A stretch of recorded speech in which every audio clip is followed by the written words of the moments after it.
Halo, selamat pagi anak-anak yang terkasih dalam Tuhan Yesus Kristus. Kita jumpa lagi hari ini, pagi ini dengan masih sehat, masih dengan penuh semangat. Kita akan belajar kebenaran firman Tuhan di dalam sekolah minggu.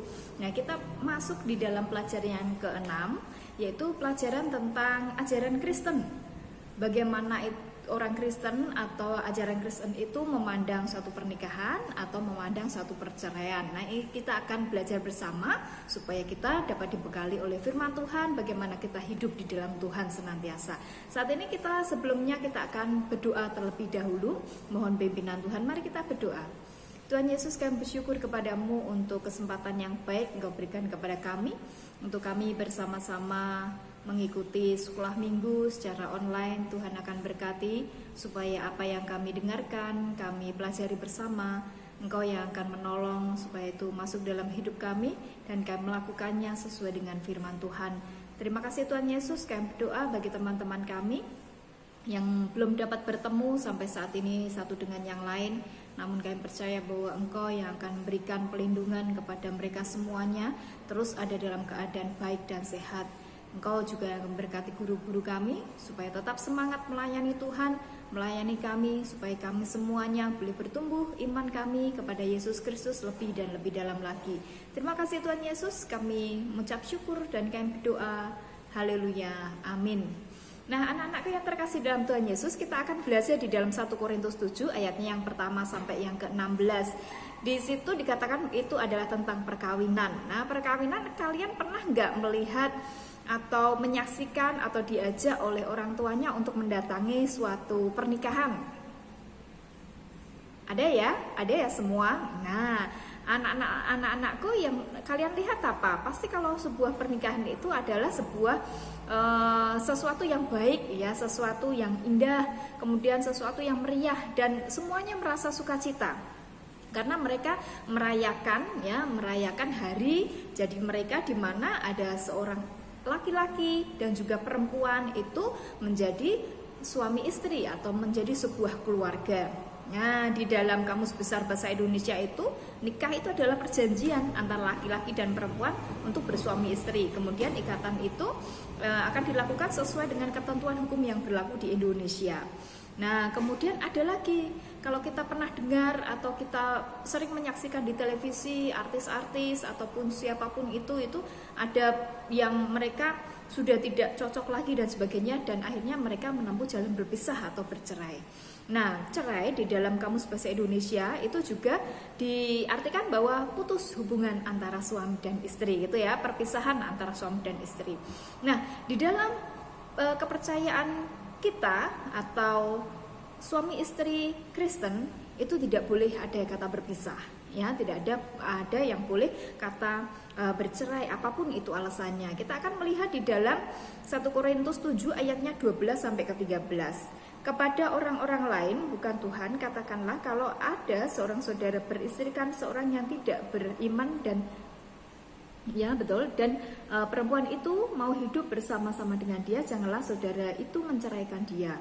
Dan kalau ada seorang istri bersuamikan seorang yang tidak beriman dan laki-laki itu mau hidup bersama-sama dengan dia, janganlah ia menceraikan laki-laki itu. Nah, itu dituliskan oleh Rasul Paulus yang ditujukan kepada jemaat Korintus ya. Di jemaat Korintus ini ya, mungkin Paulus melihat bahwa di situ juga banyak perpisahan atau perceraian antara keluarga atau antara suami dan istri, dan itu dikatakan oleh Paulus bahwa bercerai itu tidak boleh ya, bercerai itu tidak boleh ya. Kemudian berpisah antara suami dan istri itu tidak boleh. Karena apa? Karena keluarga itu dibentuk oleh Tuhan ya, dibentuk oleh Tuhan, itu sesuatu yang tidak boleh dipisahkan. Bahkan di dalam kitab yang lain, di dalam kitab Markus itu dikatakan bahwa apa yang dipersatukan oleh Tuhan itu tidak boleh diceraikan oleh manusia. Karena itu orang-orang yang sudah percaya kepada Tuhan Yesus ketika membangun suatu keluarga, mereka tidak boleh diceraikan atau tidak boleh berpisah seperti itu.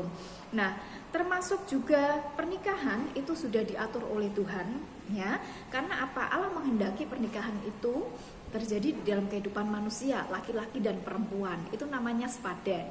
Kita melihat kembali kalau di dalam cerita Adam dan Hawa, ya, itu dikatakan bahwa Tuhan memasangkan itu adalah laki-laki dan perempuan, ya, dan mereka adalah sepadan.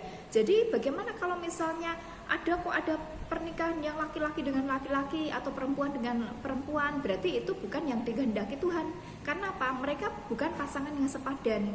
Kalau sepadan itu berarti pas, ya, pas yang diciptakan Tuhan laki-laki dan perempuan. Itu yang dikehendaki Allah. Dan Allah menghendaki supaya pernikahan setiap umatnya itu adalah merupakan anugerah dan berkat. Nah, anak-anak sekalian pasti melihat juga figur orang tuanya menikah dalam keadaan damai dan sejahtera sampai sekarang, ya.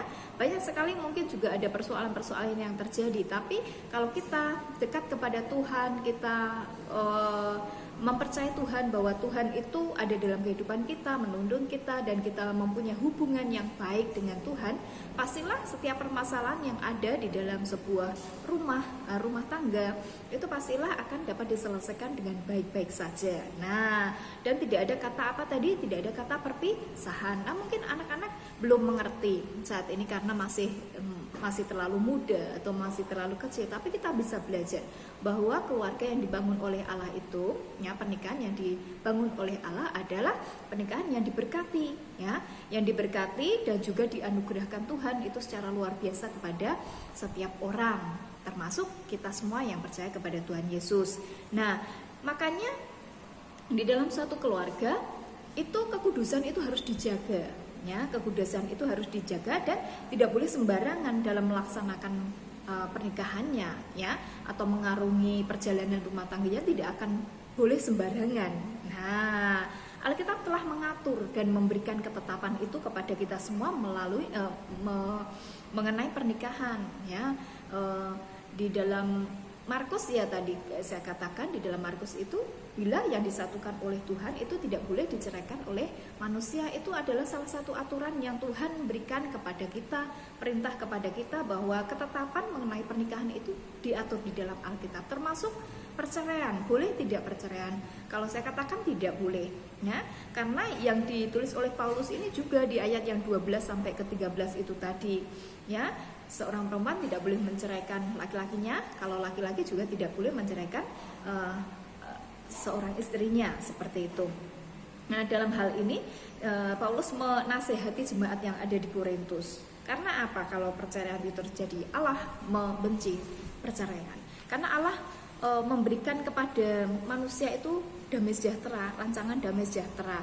Tapi kadang manusianya saja yang kadang memberontak kepada Tuhan, yang membuat itu masalah berlarut-larut dan akhirnya membuat keputusan untuk berpisah. Itu tidak baik untuk siapapun, ya, untuk anak-anak mereka, untuk orang-orang sekelilingnya, dan pasti ada yang terluka dalam hal ini, ya. Makanya di dalam kitab juga diatur bahwa ketika yang sudah disatukan oleh manusia, disatukan oleh Tuhan, tidak boleh ada yang menceraikan, tidak ada yang boleh memisahkan, apalagi manusia, ya, seperti itu.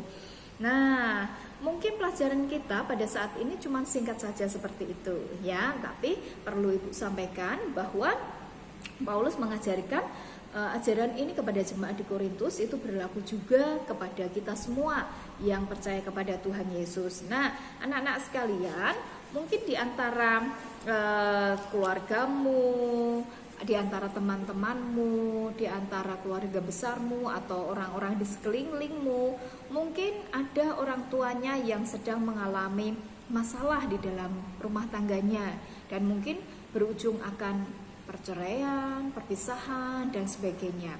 Nah, anak-anak bisa tuliskan di dalam sebuah kertas siapa nama anak itu, teman itu, saudara itu, dan nanti akan didoakan bersama-sama, ya, didoakan bersama-sama, dan adik-adik belajar untuk mendoakan orang lain supaya dalam kehidupan mereka juga ada damai sejahtera yang mereka alami. Nah, yuk kita akan berdoa terlebih dahulu sebelum kita mengakhiri pada pagi hari ini, dan akan kita lanjutkan pelajaran yang selanjutnya pada pekan yang akan datang. Kita akan berdoa. Terima kasih Tuhan Yesus untuk saat ini kami bisa belajar bahwa Tuhan telah mempersatukan keluarga di dalam kami menjadi anak-anak yang sungguh mengerti akan firman Tuhan yang membawa kami nanti untuk hidup benar di hadapan Tuhan.